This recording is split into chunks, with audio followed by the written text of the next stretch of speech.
φορά φεύγατε για Αυστραλία. Αυτή τη φορά. Πάμε Κουρδιστάν με άλλους 4 συναδέλφους. Δέχτηκα μια επιστολή από τον πρόεδρο της Βουλής του Κουρδιστάν, όπου ζητούσε κάποιος πρόεδρος Επιτροπής της Βουλής των Ελλήνων να ξεκινήσει τη διαδικασία της φιλίας μεταξύ των δύο χωρών. Εγώ, ως πρόεδρος της Επιτροπής του Ελληνισμού της Διασποράς, σε συνεργασία με τον συνάδελφό μου τη Νέα Δημοκρατία, τον Σάββατο Αναστασιάδη, αποφασίσαμε να οργανώσουμε μια τέτοια αποστολή. Πράγματι, φτιάξαμε μια διακοινοβουλευτική αποστολή από τα κόμματα που στηρίζουν την κυβέρνηση. Από τη Νέα Δημοκρατία είμαι εγώ και ο κ. Αναστασιάδης, από την Δημάρη κυρία Μάρκου και από τον Πασόκο ο κ. Οδυσσέας Κωνσταντινόπουλος. Πήραμε άδεια από τη Βουλή των Ελλήνων, πληρώνουμε τα έξοδα από την τσέπη μας. Μαζέψαμε και άλλους 22 συνολικά επιχειρηματίες. Το διευκρινίζετε για τα έξοδα, γιατί φοβάστε. Ναι, από την τσέπη μας. Δεν φοβάμαι. Απλώς δεν μου αρέσουν οι παρεξηγήσεις. Γιατί θα αρχίσουν τα σχόλια του τύπου κάνει ταξιδάκι. Αν θα κάνουμε ταξιδάκι να ψυχήσει, θα πηγαίναμε στα Άρβιλα. Στην Αρμπίλ. Μας δεν έχει σημασία, το πλέον την τσέπη μας. Μαζεύαμε και άλλους 22 επιχειρηματίες στην αποστολή, οι οποίοι επίσης πλέον τα μόνοι τους. Επιχειρηματίες για πιθανές επενδύσεις. Ναι. Το κράτος του Κουρδιστάν, το Βόρειο Ιράκ δηλαδή, το κράτος του Κουρδιστάν, είναι ένα κράτος που χτίζεται από την αρχή. Έχει πολύ μεγάλες επενδυτικές ευκαιρίες και στον τομέα των κατασκευών και στον τομέα των τροφίμων και στον τομέα της υγείας. Και πήραμε εκπροσώπους επιχειρηματικών ομίλων ισχυρών στην Ελλάδα, με την προοπτική να τους φέρουμε σε επαφή με την πολιτική ηγεσία του Κουρδιστάν για να μπορέσουν να κάνουν business. Και βεβαίως κλείσαμε και επαφή με το εμπορικό επιμελητήριο του Κουρδιστάν, της Αρμπίλ. Να πω ότι η Αρμπίλ είναι μια πολύ ιστορική πόλη για εμάς τους Έλληνες. Είναι η πόλη πλησίων της οποίας έδωσε ο Μέγας Αλέξανδρος την περίφημη μάχη των Αυγαμήλων, υπελέγονταν μάχη των Αρβίλων ως πολύ πρόσφατη βιβλιογραφία. Και επί τη ευκαιρία θα πάμε να δούμε και τον χώρο που έγινε η μάχη, την τελευταία, η μεγάλη μάχη του Μεγάλου Αλεξάνδρου. Για να γίνω λίγο κακός όμως. Επομένως, οι Έλληνες βουλευτές δουλεύουν για τα συμφέροντα των Ελλήνων επιχειρηματιών. Φυσικά. Αυτό πρέπει να το κάνουν ασταμάτητα.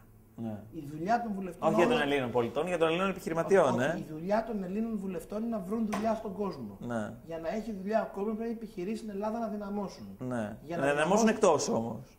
Το που θα δυναμώσουν είναι μια επιχείρηση, θα δυναμώσει εκεί που έχει ευκαιρία. Ναι. Θα δυναμώσει εκτός, θα βρει κεφάλαια από τα κέρδη θα εκτός και θα μπορέσει να δυναμώσει και εντός. Αν το θέλει. Αυτό λέγεται εξωστρέφεια στις Αν το θέλει. Αυτή τη στιγμή πάντως μαζεύονται κάποιοι Έλληνες βουλευτές για να βοηθήσουν ελληνικές επιχειρήσεις να δραστηριοποιηθούν στο εξωτερικό. Αυτό δηλαδή δεν σας φαίνεται λίγο ότι επί της ουσίας οι Έλληνες βουλευτές βοηθούν τα συμφέροντα των επιχειρηματιών στο εξωτερικό? Τι κάνουν γενικά οι βουλευτές όλων των χωρών, τι κάνουν οι πρεσβευτές. Για τους επιχειρηματίες τους. Ποιος είναι ο λόγος των εμπορικών ακολούθων, για ποιο λόγο υπάρχουν όλα αυτά? Ξέρετε ποιο λόγο υπάρχουν?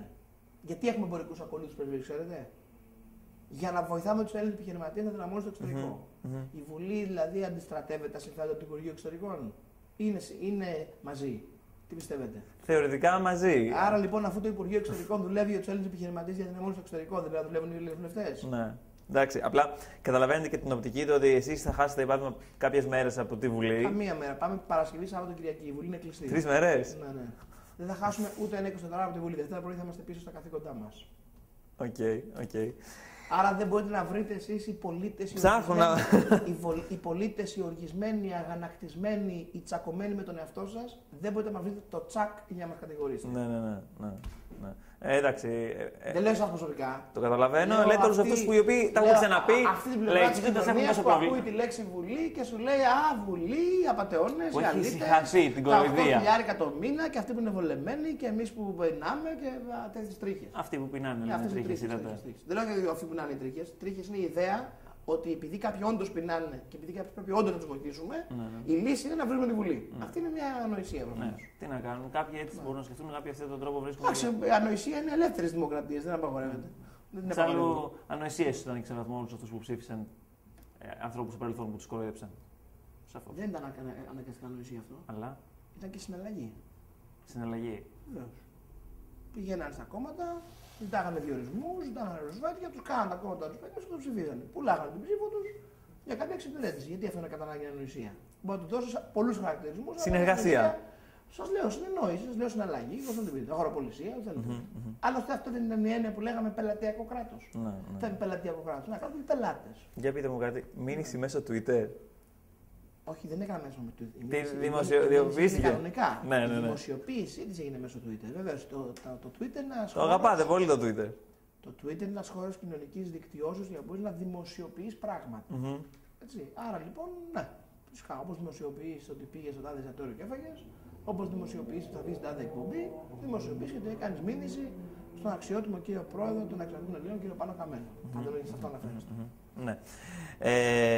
Μήνυση για επί της ουσίας, πιστεύετε ότι τα προβλήματα βουλευτών πρέπει να λύνονται με αυτόν τον τρόπο? Όχι. Αλλά? Πιστεύω ότι οι πολιτικές μας διαφορές πρέπει να λύνονται στον χώρο των θεσμικών, στη Βουλή, στα μέσα μας επικοινωνίας, εκεί που υπάρχει πολιτική αντιπαράθεση. Αλλά? Εάν βεβαίως διαφορά είναι πολιτική. Εάν όμως διαφορά είναι συκοφαντική και ερευώδης και λασπώδης, αυτή δεν μπορεί να τεθεί σε πολιτική αντιπαράθεση, δεν μπορεί αν εγώ σου πω ότι είσαι κλέφτης να αυτό να τεθεί σε μια διαδικασία πολιτικής αντιπαραθέσεως, γιατί σε αυτή τη διαδικασία κάποιος θα πει με έπεισε ο Γεωργιάδης και είναι, ή δεν είναι, ή κάποιος δεν με έπεισε και είναι. Καταλαβαίνετε. Ενώ η συκοφαντία είναι απόλυτο πράγμα. Όταν λες για κάποιον κάτι και είναι κατηγορία συγκεκριμένη, ή ισχύει ή δεν ισχύει. Η άποψη της πλειοψηφίας σε αυτήν την περίπτωση μας είναι αδιάφορη. Μας ενδιαφέρει η πραγματικότητα. Στην πραγματικότητα δεν κρίνεται την πλειοψηφία, κρίνεται από τα δικαστήρια. Δεν σας φαίνεται λίγο αστείο το ότι αυτή η επαγγελματική που κάνατε εσείς, πότε μπορεί πιθανόν να φτάσει στο ακροατήριο? Έχει διορθωθεί για τις 24 Φεβρουαρίου του 2014. Άρα σε περίπου 6 μήνες. Περίπου 6 μήνες. Είναι. Για αυτή. Για όλες οι υπόλοιπες υποθέσεις που παίρνουν χρόνια, ποια είναι η γνώμη σας? Πρέπει να λύνονται στο δυνατόν γρηγορότερα. Έχουμε ψηφίσει το μνημόνιο. Ένα από τα κεφάλαια του μνημονίου αναφέρεται στις μνημονιακές μας υποχρεώσεις στην ελληνική δικαιοσύνη. Βασικός στόχος του προγράμματος και των μεταρρυθμίσεων είναι να επιταχυνθεί η δικαστική διαδικασία για όλους τους πολίτες. Και λαμβάνονται μέτρα και θα ληφθούν κι άλλα. Η μεθανοργάνωση των δικαστηρίων, το αυξημένο παράβολο για να μην πηγαίνουν για όλα τα δικαστήρια, η αύξηση, ξέρω εγώ, θα πάρουμε κάποιες προσλήψεις στο θέμα των δικαστών και των υπαλλήλων των δικαστηρίων για να μπορεί να αυξηθεί ο χρόνος λειτουργίας τους. Στόχος είναι να επιταχυνθεί η δικαιοσύνη. Είναι μεγάλο πρόβλημα για τη χώρα μας ότι η δικαιοσύνη είναι πολύ. Η δικαιοσύνη χρειάζεται προσλήψεις? Πιστεύω ναι. Σε αυτές τις 15.000 προσλήψεις που θα κάνουμε, όταν θα βγάλουμε τους 15.000 που δεν χρειάζονται. Από το 2010 πότε θα φύγουν και οι 15, θυμίστε μου? Όχι. Μέχρι το τέλος του 2014 θα έχουν φύγει 15.000, θα έχουν παραπροσληφθεί 15.000. Δηλαδή αυτό που λέμε. Δηλαδή η επαναπρόσληψη θα γίνει παράλληλα. Παράλληλα, φυσικά. Κάθε φορά που θα απολύει εταιρεία θα αποδείξουμε ότι έχουμε απολύσει έναν, θα μπορούμε να προκυρήσουμε θέση για να προσλαμβάνουμε έναν άλλο και το χρειαζόμαστε. Πώς σας φαίνεται η δημοσιογραφική δουλειά του κ. Βαξεβάνη? Τώρα είμαι έτοιμο να γράψω και ένα tweet. Δεν πρόλαβα γιατί έμεινα από μπαταρία. Διάβαζα το περιοδικό το Hot Dog το τελευταίο, αυτό που λέει ότι θέλουν να το δολοφονήσουν. Ναι. Και ήθελα να γράψω το λέω σε εσάς, θα το γράψω το αναγκαστικά τώρα το λέω από εσάς. Ότι πολύ παρέα με τον Πάνο Καμένο βλάπτει σοβαρά την πνευματική υγεία. Παρέα, μάλλον, γιατί άμα αρχίσει να αναφέρεται και ο Βαξεβάνης ως ένας κοινός ψεκασμένος. Να ρωτήσω κάτι όμως. Δεν πιστεύετε ότι έτσι την κοινωνία μας την έχει βοηθήσει με το δικό του μετερίζει, με το δικό του ρεπορτάζ, σε αποκαλύψεις που έχει κάνει? Πιστεύετε σε αυτές? Σε ποιες? Στο θετικό μέρος τους. Πείτε ένα παράδειγμα. Πείτε μια μεγάλη αποκάλυψη του κ. Βαξεβάνη. Συγκεκριμένα, να μην μιλήσω. Γιατί... Δηλαδή, αν μου το λέτε γενικά, σαν να μου λέτε αν τον συμπαθώ, τον αντιπαθώ. Πράγμα αδιάφορο. Πείτε μου μια συγκεκριμένη αποκάλυψη την οποία θα σου πω αν έχει κάνει. Π.χ. έγινε πολύ γνωστό στο Πανελλήνιο το σκάνδαλο της Μονίβα του Παιδείου. Ναι. Δεν υπήρξε σκάνδαλο. Ήταν μια ανοησία. Γιατί ο κ. Βαξεβάνης έγραψε και έλεγε όλα αυτά για το σκάνδαλο τότε. Δεν είναι υπερβολικό να το λέτε σαν ανοησία. Βεβαίως. Εφόσον έχουν βγει 4 δικαστικές αποφάσεις τώρα που δικαιώνουν τη Μονίβα του Παιδείου, συγγνώμη. Όλη η Ελλάδα έμαθε ότι πήγε σκάνδαλο στο Φωτοπέδι. Όποιον έλεγε ότι πήγε Φωτοπέδι σου λέει σκάνδαλο, έτσι δεν είναι? Ναι. Πόσοι Έλληνες έχουν μάθει ότι έχουν βγει ήδη 4 δικαστικές αποφάσεις που έχουν δικαίωσει στο Φωτοπέδι? Μπορεί πολύ, δεν το ξέρω εγώ. Εντάξει, λέω εγώ, κανένα δεν το ξέρει. Ναι. Ξέρεις γιατί? Δηλαδή ο κ. Βαξεβάνης τότε εξυπηρετούσε κάποια συγκεκριμένη πολιτική στόχευση, να φάει τον Καραμαλή, και αυτό ήταν πρώτο θέμα. Τώρα που αυτή η πολιτική στόχευση είχε εκλείψει, το ότι η Μονίβα του Παιδείου δικαιώνται στα δικαστήρια είναι τελείως αδιάφορο. Ναι. Τα μέσα στα οποία εσείς χειρίζεστε. Εγώ είχα παρακολουθήσει τα μέσα στα οποία εσείς χειρίζεστε, δεν το προωθούν. Εγώ είχα παρακολουθήσει την πρώτη Εξεταστική Επιτροπή για το παιδί. Ως βουλευτής του λαού έχω κάνει τη δήλωση, τώρα ως Νέα Δημοκρατία. Η δήλωση την έχω κάνει το 9 για να καταλάβεις, ότι σκάνδαλο Μονίβα του Παιδείου δεν υπάρχει. Ξέρεις γιατί δεν υπάρχει? Γιατί προσπάθησαν μία Εξεταστική Επιτροπή και 2 προανακριτικές, όπως τις λέτε εσείς, προκαταρκτικές, να βρουν πόση ζημία υπέστη το ελληνικό δημόσιο από αυτό το δίδυμο σκάνδαλο. Και μέχρι στιγμής δεν έχουν βρει ούτε ένα ευρώ. Στην Επιτροπή που είστε τώρα θα βγάλετε καθόλου άκρη? Κάτι θα βγει. Θα βγει κάτι. Είμαι αισιόδοξο. Αξιοσημείωτο για την κοινωνία. Δεν θα αποκαταβάλω το αποτέλεσμα, γιατί αυτό εξαρτάται από τις απαντήσεις που θα έχουμε από διάφορους οργανισμούς που έχουμε απευθυνθεί. Από το ΣΟΕ, από την Ιρλανδική Επιτροπή Κεφαλαίου Αγοράς. Εμείς εξαντλούμε κάθε προσπάθεια για να βρούμε την άκρη. Αλλά να σου πω κάτι, το ελληνικό κράτος δεν είναι κράτος. Χθες ακόμα στις ειδήσεις αγόρασαν οι Γερμανοί με 4 εκατομμύρια ευρώ μία λίστα Γερμανών που είχαν λεφτά στο εξωτερικό. Και το επόμενο βράδυ ήταν η αστυνομία και η φορεία γερμανική στα σπίτια, αυτό που είναι στη λίστα, και του ψάχνουν. Απλά το ελληνικό κράτος τώρα είστε εσείς. Στην Ελλάδα δεν είμαστε εμείς το ελληνικό κράτος. Είμαστε όλοι μαζί, κάνετε λάθος. Αυτό είναι το πρώτο πράγμα που καταλαβαίνει κάποιος να γίνει για λίγο υπουργός όπως εγώ. Εμένα με ωφέλησε η σύντομη πολιτική μου θητεία, γιατί κατάλαβα λίγο ορισμένους βασικούς και θεμελιώδους μύθους. Εσύ νομίζεις π.χ. Είναι και η Δήμη, είναι πολλά. Ότι είναι ο υπουργός και κάνει γουστάρι. Δεν είναι καθόλου έτσι. Ο υπουργός Οικονομικών θα πει στους ΔΟΕ, όπως είπαμε εμείς ως προϊστάμενοι τους ΔΟΕ, ως Προκαταρκτική Επιτροπή, πες μας τι γίνεται με τη συγγενή Παπακοσταντίνου. Και ως ΔΟΕ τον ρωτάμε τον Ιανουάριο, μας είπε θα σας το δώσω πριν το Πάσχα, μας είπε τον 10 Ιουνίου. Άμα τον Ιούνιο που βγουν και μερικές άδειες θα πάμε για 10 Σεπτεμβρίου και έχει ο Θεός. Άρα, πώς εγώ που είμαι προϊστάμενος να πάω και να πείσω τον υφιστάμενο να μου δώσει το πόρισμα όταν μου λέει ότι για τα 4 θέλει 10 μήνες. Ίσως χρειαστεί βίαιη προσαγωγή του Παπανδρέου στην Επιτροπή, πιστεύετε? Δεν υπάρχει καμία τέτοια περίπτωση. Πρώτα απ' όλα δεν μπορεί να γίνει. Ναι, εντάξει. Απλά υπάρχουν βουλευτές οι οποίοι λένε ότι πιθανόν χρειαστεί, πιθανόν βρούμε κάποιο. Το δικαίωμα στην ανοησία δεν το έχουν μόνο οι πολίτες, το έχουν ασφαλώς και οι βουλευτές και πρωτίστως οι βουλευτές θα είναι. Ναι. Ένι δε εξ αυτών, κυρίως εκ των αριστερών κομμάτων και των ψεκασμένων, το έχουν και στον υπερθετικό βαθμό. Τι είναι το ψεκασμένο, το ξανέβατε πριν λίγο. Δεν ξέρετε το προσωνύμιο των αριστερών Ελλήνων οι ψεκασμένοι Έλληνες. Δεν είναι δικό μου, είναι γνωστό το ίδιο. Δεν το έχω εφεύρει εγώ. Ψεκασμένοι. Ναι, επειδή έχουν ασχοληθεί ιδιαίτερα με του ψεκασμού, πιστεύουν ότι ψηφίσαν μετά... το μνημόνιο. Πιστεύουν ότι ψηφίσαν το μνημόνιο ή μα ψεκάσαν τα αεροπλάνα. Εσείς φοβάστε πως σας έχουν ψεχάσει? Όχι. Είστε σίγουρος? Είμαι αψέκαστος. Τότε το ψήφισα μόνο με τα λόγω γνώσης. Συνειδητά. Εγνώρισα... Αυτό δεν είναι πολύ καλό που λέτε. Μπορεί να γυρίσει και μπούμεραγκ. Εγώ. Νομίζω μαζί σας είχα πει την πέμπτη φορά. Νομίζω είχατε πει. Όχι, δεν ήμουν μαζί σας, ένα ραδιόφωνο ήμουνα. Είχα βγει σε ένα ραδιόφωνο και μου λέει, νομίζω στο Λίμπερο FM, ένα αθλητικό στη Θεσσαλονίκη. Και μου λέει, κυρία, εκεί δεν ξέρω πώς λέει δημοσιογράφος, για ένα άλλο θέμα είχα βγει. Και μου λέει, έχουμε ένα βουλευτή που υποστηρίζει, λέει, είναι από του πιο θερμούς υποστηρικτές του μνημονίου. Της λέω, αν αυτό δεν το πάρετε πίσω αμέσως, θα σας κάνω μήνυση τη ψηφοδελτική συνείδηση. Συγγνώμη. Είστε στην Ευρωβουλή πάντως. Λέω, συγγνώμη, σας παρεξήγησα. Λέω, δεν είμαι από του πιο θερμούς υποστηρικτές του μνημονίου. Είμαι ο πιο θερμό. Ο πιο θερμός με μεγάλη διαφορά από το δεύτερο. Δηλαδή δεν πλησιάζουμε καθόλου. Το μνημόνιο είναι η τελευταία σοβαρή ευκαιρία αυτή τη χώρα να φτιάξουμε το κράτος μας. Εάν δεν είχε έρθει δεν θα αλλάζαμε τίποτα. Θέλετε να σας ένα παράδειγμα? Όχι, αυτό το καταλαβαίνω, αλλά αυτό δεν είναι και ευχάριστο για την κοινωνία μας. Αυτό, όχι. Πολύ χαίρομαι. Αυτό πιστεύω. Φοβάστε, εμείς σας αρχίσουμε στον πινελικών από κάτω από το βίντεο. Δεν λένε, δεν πειράζει. Άμα δεν σε βρίζουν, Ελλάδα δεν υπάρχει. Σου λέω, σου δίνω μια επικοινωνιακή συμβουλή. Άμα δεν σε βρίζουν, δεν υπάρχει. Άμα κάνεις εκπομπή και δεν είσαι από κάτω 100 βρισίες, είσαι αποτύχει. Εμείς έχουμε στα βίντεο μας πολλές βρισίες από κάτω, αλλά αυτό είναι ένα θέμα. Απλά πιστεύω ότι. Είπες κάτι σωστό. Και εσύ πιστεύεις ότι αν δεν ερχόταν το μνημόνιο δεν θα αλλάζαμε τίποτα. Δυστυχώς, πιστεύοντας όμως ότι πιθανόν υπήρχε μια άλλη εναλλακτική. Δεν ξέρω ποια είναι, δεν ξέρω ποια μπορεί να είναι αυτή. Και εγώ η αλήθεια είναι. Έχω μια ελπίδα. Έχω το δικαίωμα να έχω μια ελπίδα όμως. Έχω παχύνει τώρα, έχω κάνει εδώ γενικώς ένα σωσίδιο τρομερό και έχω την ελπίδα ότι μέχρι να πάω να στο σπίτι μου θα είμαι φέτες. Δυστυχώς αυτή η ελπίδα δεν θα αποδοθεί. Ναι, αλλά έρχεται το καλοκαίρι. Και δεν θα είμαι φέτες, τι να κάνω. Δεν βρέθηκε η Τρόικα και ο Τόμψε για το στόμα μου, δυστυχώς. Ναι. Επί της ουσίας είναι αυτό σοβαρό. Το να πιστεύεις ότι θες να έχεις μια ελπίδα είναι δικαίωμά σου. Κανείς δεν το αρνηθεί. Έχει και 2 ελπίδες και 3 ελπίδες. Ο Αριστοτέλης τι έλεγε? Η ελπίδα είναι το όνειρο του ξύπνιου ανθρώπου. Δηλαδή έχει την αξία που έχει ένα όνειρο. Όμως εγώ που είμαι πολιτικός, δεν δικαιούμαι να λαμβάνω αποφάσεις βάσει των αορίστων ελπίδων. Δικαιούμαι να λαμβάνω αποφάσεις μόνο με την πραγματικότητα. Οτιδήποτε απέχει της πραγματικότητας δεν μπορεί να αποτελέσει βάση για πολιτική απόφαση. Παράδειγμα, οι 36 βουλευτές οι Κύπροι που ψηφίσαν όχι στο πρώτο σχέδιο και προσπάθησαν να σώσουν την πατρίδα. Είχαν την ελπίδα ότι θα τους δώσουν λεφτά οι Ρώσοι. Με αυτή την ελπίδα ψήφισαν όχι. Δεν ξέρουμε βέβαια ότι παρασκήνιο και εκεί, εντάξει τώρα. Ναι, το ξέρουμε. Είχαν την ελπίδα. Όλα τα ξέρουμε, όλα είναι στην επιφάνεια όμως. Τίποτα παρασκήνιακο. Αν μπει στο διαδίκτυο, θα πας στο site που λέγεται αντινέαταξπραγμάτων blogspot.com. Θα δεις μια συνέντευξη που έχω δώσει πριν από 1,5-2 χρόνια. Ήμουν κοινοβουλευτικός εκπρόσωπος του λαός. Με ρωτάει ο κύριος εκεί, γιατί δεν πήγαμε να πάρουμε λεφτά από τη Ρωσία. Και το εξηγώ περίπου 15 λεπτά, γιατί ποτέ η Ρωσία δεν θα μας έδινε λεφτά για να μην πούμε στο μνημόνιο. Ότι αυτό είναι, το λέει μόνο κάποιος ηλίθιος. Και το εξηγούσα επί 15 λεπτά. Πολύ πριν από την Κύπρο. Δεν χρειάζεται να είσαι σοφός για να καταλάβεις ότι δεν επρόκειτο ποτέ η Ρωσία να χαλάσει τη σχέση με τη Γερμανία για την Κύπρο ή για την Ελλάδα.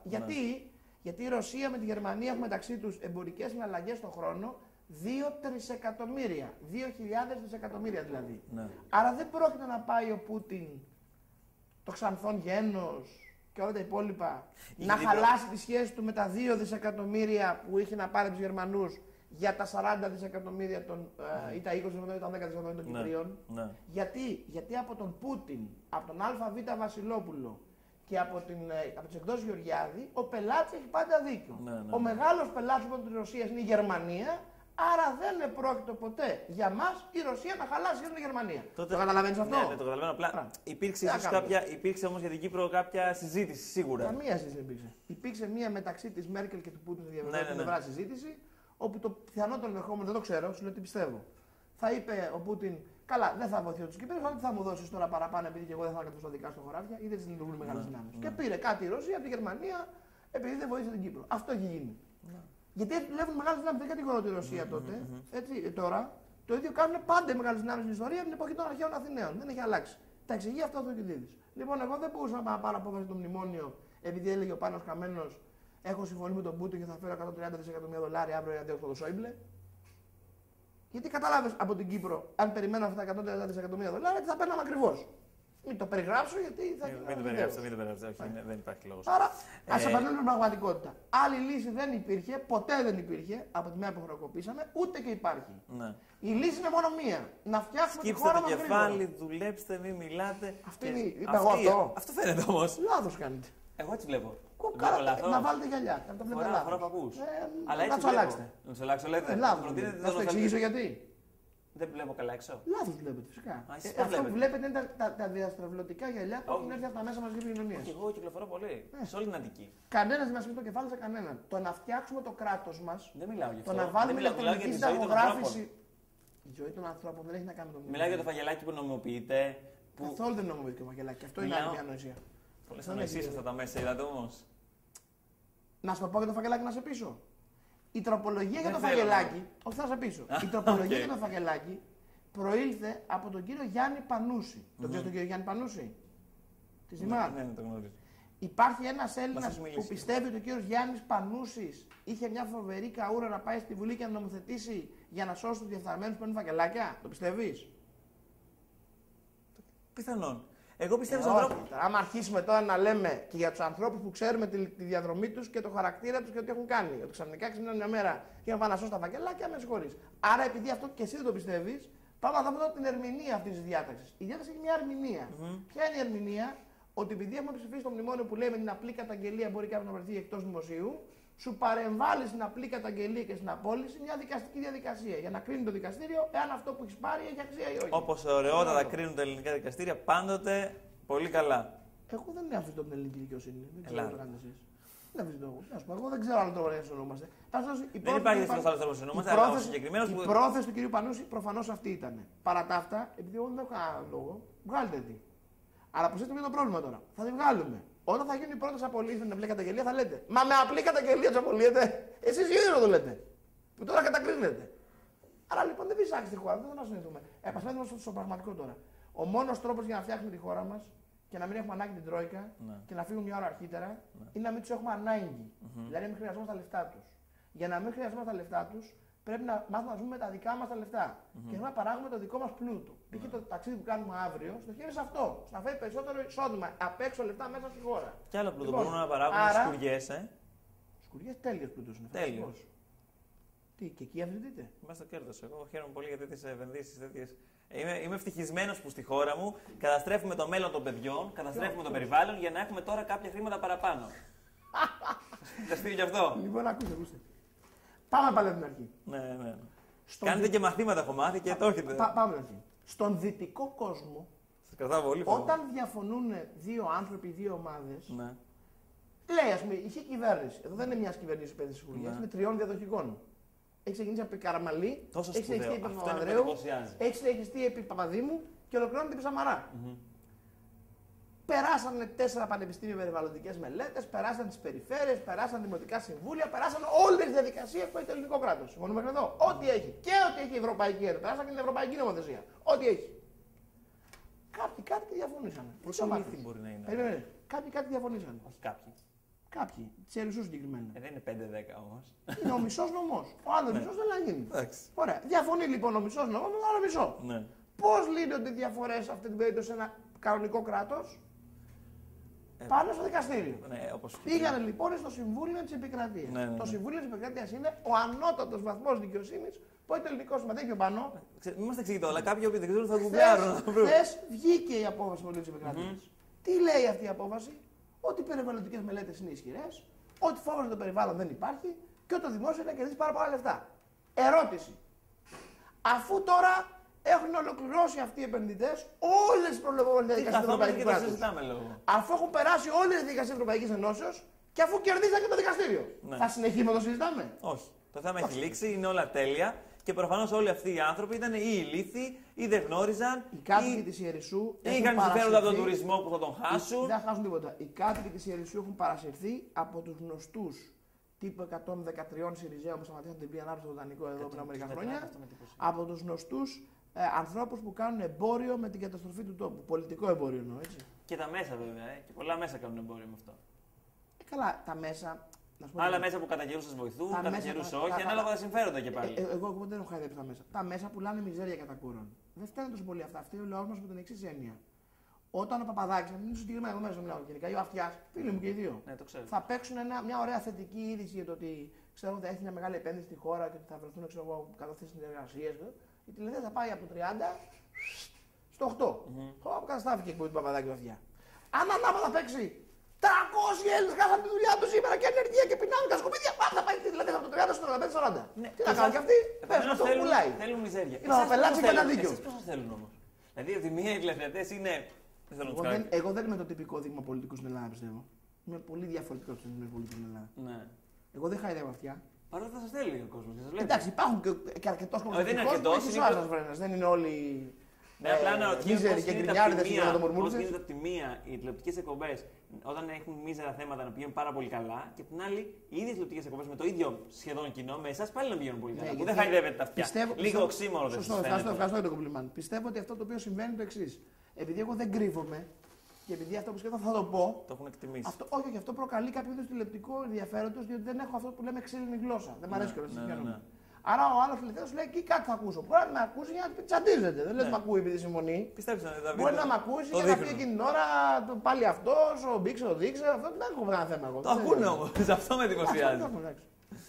Επί τη ουσία τα μέσα έχουν κάνει λάθος την περίοδο για τον εξής λόγο. Γιατί τελικά θα καταστραφούν και τα ίδια. Μάλλον θα καταστρεφόντουσαν και τα ίδια εάν η κυβέρνηση δεν επετύχανε. Ευτυχώς από ό,τι κόντρα σε όλους τα καταφέρατε όμως. Ευτυχώς από ό,τι φαίνεται η κυβέρνηση επιτυγχάνει, από ό,τι φαίνεται επιτυγχάνει. Δεν λέω ότι έχει επιτύχει, λέω φαίνεται ότι επιτυγχάνει. Είναι ακόμα μια ενδυνάμει διαδικασία, αλλά που έχει μπει σε μια καλή πορεία. Πιστεύω ότι όταν κάποιο σε σώζει είναι σπουδαίο. Όταν κάποιο σε σώζει με το ζόρι είναι 10 φορές σπουδαίο. Εντάξει, το με το ζόρι δεν το θα το έλεγα. Γιατί για να είμαι δίκαιος, θέλω να είμαι δίκαιος με αυτό. Θέλω να είμαι πραγματικά τώρα δίκαιος.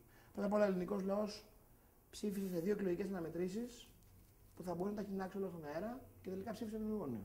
Αυτό ήταν εντυπωσιακό. Είναι έτσι εντυπωσιακότερο. Ακόμα πιο εντυπωσιακό, αν κάνει την εξή σύγκριση. Γιατί αυτό πιστεύω είναι μεγάλο τίτλο τιμή για τον ελληνικό λαό. Δηλαδή αυτό ο ιστορικό του μέλλοντος, εάν τελικά καταφέρουμε και σωθούμε, θα πρέπει να το πιστώ στον Έλληνα. Ποια είναι η διαφορά? Στην Ιταλία του παγώσανε του μισθού και τι συντάξει για 5 χρόνια. Μόνο του παγώσανε. Τίποτα άλλο. Τρελαθήκαν τόσο οι Ιταλοί που δεν μπορούν να έχουν κυβέρνηση εδώ και 2 μήνες και καλά τι γίνεται. Από την τζαντίλα του που του παγώσανε την αύξηση που τα παίρνανε. Βράζει θέμα. Ναι. Εμείς μας μειώσανε τους μισθούς και την τάξη 30%. Δεν μας παγώσανε την αύξηση. Μας πήγαν από εκεί που είμαστε 30% κάτω. Και παρόλα αυτά, εντάξει, γεννηθήκαν διάφορα πολιτικά τέρατα, έρθαν και κακοί, αλλά παρόλα αυτά η χώρα κρατήθηκε. Άρα αυτό πάει να πει ότι ο ελληνικός λαός. Και οι Κύπροι συμπεριφέρθηκαν με σειρά. Άρα πάει να πει ότι ο ελληνικός λαός έδειξε πολύ μεγαλύτερη υπομονή και σύνεση από ό,τι πολλοί νομίζαμε βάζοντα αυτό μέσα στην αρχή θα δείξει. Επίσης, να σου πω ένα παράδειγμα.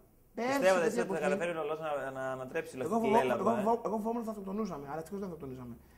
Πέρσι, για να μπω να ψηφίσω εγώ ως υφυπουργός του Παπαδήμου τη μέρα που διαγράφει του Καρατζαφέρη το δεύτερο μνημόνιο, η Αθήνα γύρω-γύρω φλεγότανε και μας είχε κάνει η αστυνομία μια ειδική οδό τους βουλευτές και μπαίναμε πίσω από τη Ριγίλη, στο άγαλμα του Τρούμαν και μπαίναμε στο κοινοβούλιο και δεν μπορούσαμε να πάμε μπροστά λόγω των αγανακτισμένων από τις Ναζαρίες. Ναι. Φέτος που ήμουν εισηγητής στο τρίτο μνημόνιο, όχι μόνο πήγα στη Βουλή άνετα, όχι μόνο δεν είχα κάνει φρουρό μαζί μου, αλλά είχα πάει να πάρω και μια συνάδελφό μου που δεν είχε αυτοκίνητο και πήγα την πήρα στο σπίτι και πήγαμε 2 βουλευτές και περάσαμε μπροστά από το κοινοβούλιο κανονικά. Δεν υπήρχε το ένα μπλόκο και μπήκα μέσα, όλα ηρεμία, όλα τα μια χαρά. Που τι σημαίνει ότι το κοινωνικό θερμόμετρο φέτος είναι πολύ πιο κάτω στην οργή και στην αγανάκτηση της φασαρία από ήταν πριν από 10 χρόνια. Σου λέει τι να βγω να κάνω, να φάω ξύλο απλά, τίποτα δεν θα αλλάξω. Θα σπάσω στο ξύλο τη γιαγιά, θα σπάσω στο ξύλο τα αναπηρικά καροτσάκια και δεν θα αλλάξει τίποτα. Γιατί βαρέθηκαν απλά να διαδηλώνουν, βαρέθηκαν απλά να προσπαθούν χωρίς λόγο. Δεν είναι εξήγηση. Γιατί ο οργισμένος δεν κάνει να κάνει σύνθετη σκέψη. Ο οργισμένος βγαίνει και τα σπάει. Λοιπόν, δεν βγαίνουν τώρα. Γιατί δεν βγαίνουν, γιατί φοβούνται το ξύλο προφανώς. Δεν βγαίνουν γιατί ασχέτως του πόσο μπορεί να φωνάζουν τώρα. Γιατί εφόσον είδαμε να χτυπούν μέχρι και γιαγιάδες και παιδάκια, ασχέτως του πόσο φωνάζουν τώρα, στην πραγματικότητα η μεγάλη πλειοψηφία έχει καταλάβει ότι δεν υπάρχει άλλος δρόμος. Απλώς σε αυτή τη μεγάλη πλειοψηφία υπάρχει ένα τμήμα, όπως αυτό θέλω να εκφράσω εγώ, που προτιμάει να μπει μπροστά να πάρει την ευθύνη, να φάει και το βρίσιμο, αλλά να προσπαθήσει να σωθούμε. Και υπάρχει ένα δεύτερο κομμάτι το οποίο λέει: θα κάτσω πλάι, θα βρίζω αυτούς που αναβρίζουν τη φωτιά, αλλά καταλαβαίνω. Και θα προσπαθώ να ανατρέψω την λάθος πορεία που θεωρώ. Τραγικό. Δεν θα ανατρέπω καμία πορεία. Δεν θα ανατρέπω. Καλό ταξίδι. Σας ευχαριστώ πολύ.